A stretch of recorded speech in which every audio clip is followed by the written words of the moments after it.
Olá, eu sou o Daniel e eu sou aluno de doutorado do programa de pós-graduação em Física da Universidade Federal de Santa Catarina, onde eu fiz a graduação e o mestrado, ambos em Física.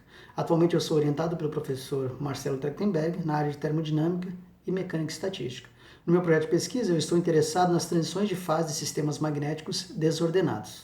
Mas o que é uma transição de fase? Muito provavelmente as transições de fase mais comuns que estão presentes no nosso dia a dia são as transições de fase sofridas pela água. Nós temos, por exemplo, a passagem do estado sólido para o líquido, quando a gente tem o derretimento do gelo, ou quando a gente coloca a água para ferver para fazer café ou chá, nós temos a passagem da água do estado líquido para o estado de vapor. Um material composto de ferro, como um prego, por exemplo, ele pode ser magnetizado quando colocado em contato com um ímã. E quando afastado desse ímã, ele mantém uma magnetização, sendo capaz de atrair outros pregos, outros materiais compostos de ferro.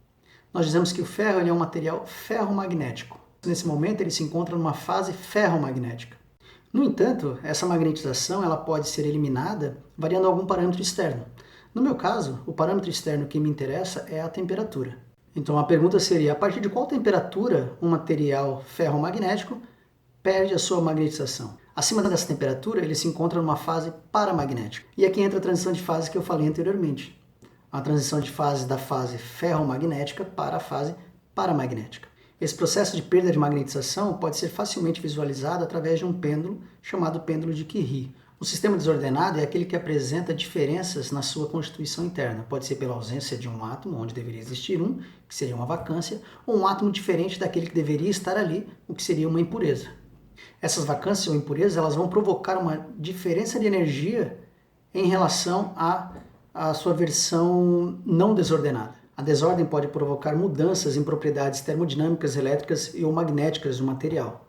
No meu caso, uma das propriedades mais fáceis de visualizar essa modificação está na temperatura de transição de fase, daquela fase ferromagnética para a fase paramagnética. Além dessas duas fases que eu mencionei, o sistema que nós estamos estudando parece apresentar uma outra fase, uma chamada fase de Griffiths. Nessa fase, raras regiões do interior do sistema elas mudam de fase antes do restante do sistema como um todo. Nessa fase, os sistemas se encontram fortemente correlacionados e nós temos também uma linha de pontos críticos. O estudo desses sistemas ele é feito através de modelos matemáticos. O modelo matemático que eu estudo é chamado de modelo de hipótese padrão ou apenas modelo de hipótese. Embora essa equação, o hamiltoniano de hipótese, seja bastante simples, não é possível resolvê-la analiticamente. Dessa forma, nós precisamos usar alguma técnica que nos permita tratá-la.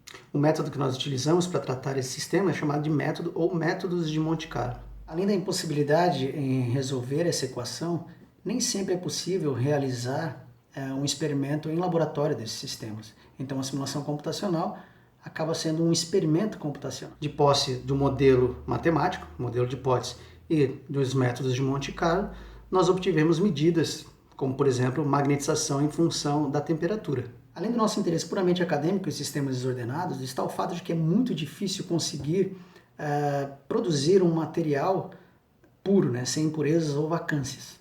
Ou, em certos casos, como na eletrônica, a impureza é colocada propositalmente, como é o caso dos semicondutores. Sendo assim, do ponto de vista industrial ou tecnológico, saber de que forma as propriedades mecânicas, termodinâmicas, elétricas e ou magnéticas serão afetadas na presença de desordem é de importância crucial para poder prever o comportamento dos dispositivos que venham a ser criados.